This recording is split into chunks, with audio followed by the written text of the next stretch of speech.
mes amis fans de littérature. Aujourd'hui, je vais pas faire la critique littéraire de 1 ni de 2, mais bien de 3 livres qui ont été mes derniers coups de cœur littéraires dans la section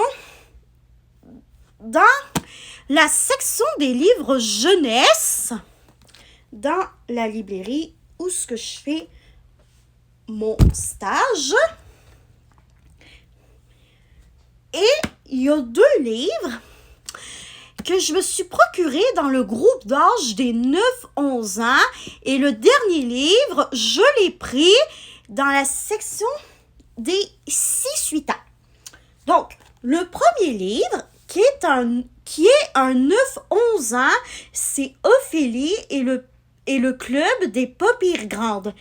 Voici quelques détails sur sa personnalité ici. Donc, elle est un peu anxieuse, elle est très gaffeuse, mais c'est quelqu'une qui est très créative et c'est une excellente artiste. Voici la 4e de couverture pour si jamais vous voulez la lire, parce que comme je fais la critique littéraire de 3 livres, je vais pas faire à chaque fois la lecture de la 4e de couverture. Et dans le livre, il y a un mot que je vais vous expliquer. Alors, la sororité. Voici la définition qui est écrite dans le livre. Alors, dans les valeurs du club des pas pires grandes, c'est l'estime de soi, donc la valeur qu'on s'accorde à nous-mêmes. Ensuite, l'empathie, c'est le fait de tout simplement se mettre à la place des autres, de venir rapidement en aide. Bref, c'est ça l'empathie. Et la sororité. Donc, voici la définition du mot sororité. Psst. La sororité, c'est quand que les filles se soutiennent, s'entraident et se traitent toujours comme des sœurs avec gentillesse et respect. En gros, c'est l'antonyme, donc un mot qui ne signifie pas la même chose que la fraternité, qui est la solidarité entre garçons.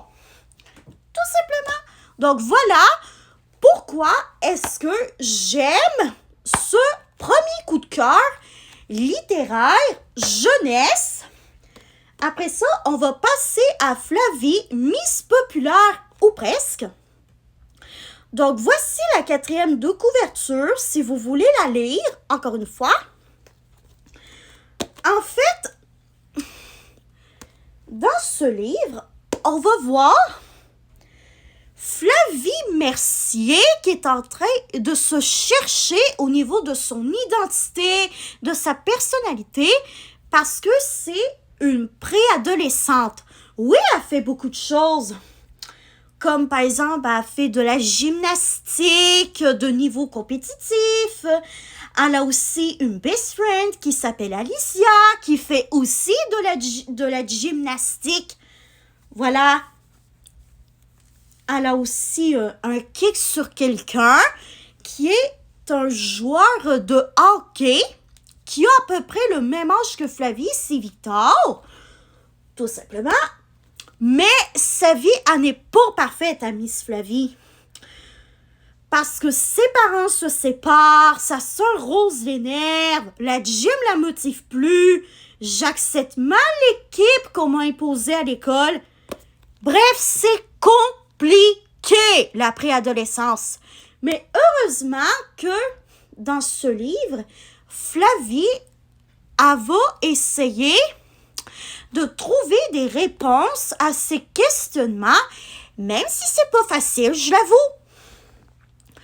Parce que non, peu importe à quelle période de la vie on est rendu, ce n'est jamais easy à 100% de savoir qui on est si on ne passe pas par des chamboulements, tout simplement.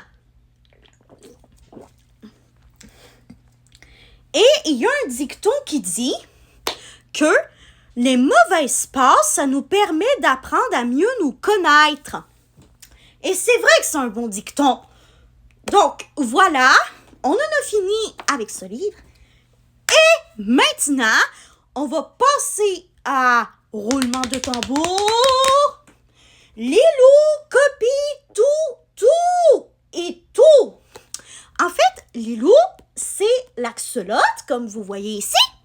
Voilà. En fait, Lilou, il ne voulait pas aller à l'école des bronchis. Les bronchies, c'est les poumons qu'ont les espèces aquatiques, comme les poissons ou les axolotes, pour les aider à respirer sous l'eau. Bref, Lilou ne voulait pas aller à l'école des bronchies pour apprendre à survivre. Tout ce qu'il voulait faire, par-dessus tout, c'est d'aligner ses cailloux et d'être tranquille dans sa maison. Sauf que, il n'a pas le choix d'aller à l'école des bronchies. Donc, il va à l'école des bronchies, mais il essaie de se faire accepter par les autres. Donc, il veut ne pas être différent. Donc, il essaie plein de techniques farfelues pour se faire accepter des autres élèves de l'école aquatique. Sauf que Lilou, comme il en avait marre de ne pas être pareil comme les autres, il a décidé de faire une technique radicale, mais qui a mis sa peau en danger. Il a mis de la peinture dans son dos et vraiment, ça l'a bien brûlé comme il faut au niveau du dos. Vraiment, ça l'a rendu très irritable. Il voulait enlever cette peinture-là, sauf que c'est un petit peu trop tard, tout simplement parce que cette peinture, elle est corrosive. Et si jamais vous voulez savoir qu'est-ce que ça veut dire, le mot corrosif ou corrosif au féminin, en fait, quelque chose de corrosif, c'est quelque chose qui va brûler votre peau.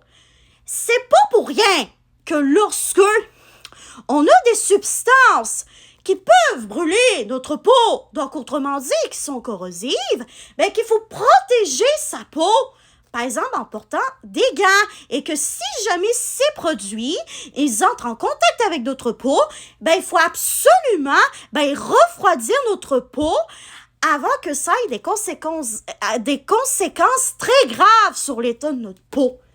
Bref, à un moment donné, le professeur de Lilou, il observait tout simplement le crapaud qui donne des cours de survie aux enfants à l'école des bronchies. Et le professeur de Lilou va faire une annonce à tout le monde qui va changer la vie des élèves au grand complet dans l'école. Et l'élève dont sa vie va être la plus changée, ça va être celle de Lilou, bien sûr. Et le professeur Crapaud a dit à tout le monde, « Lilou, t'es autiste. » Et quand Lilou a su qu'il était autiste, au début, ça lui faisait peur d'être autiste, parce qu'il pensait qu'il serait encore plus seul. Mais non!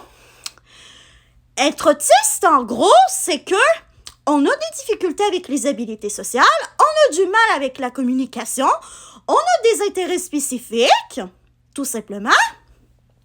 Mais être autiste, c'est ça qui est beau parce que ça fait partie des différences qu'on devrait accueillir. Et c'est pour ça que j'aime ce livre, parce que ça parle d'autisme de manière vulgarisée et vraiment c'est le fun d'avoir des livres qui parlent de ça de manière vulgarisée et ludique pour les enfants, tout simplement.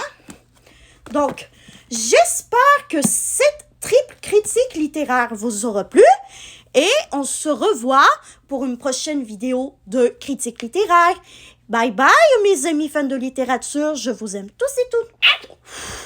À la prochaine vidéo de critique littéraire. Bye bye!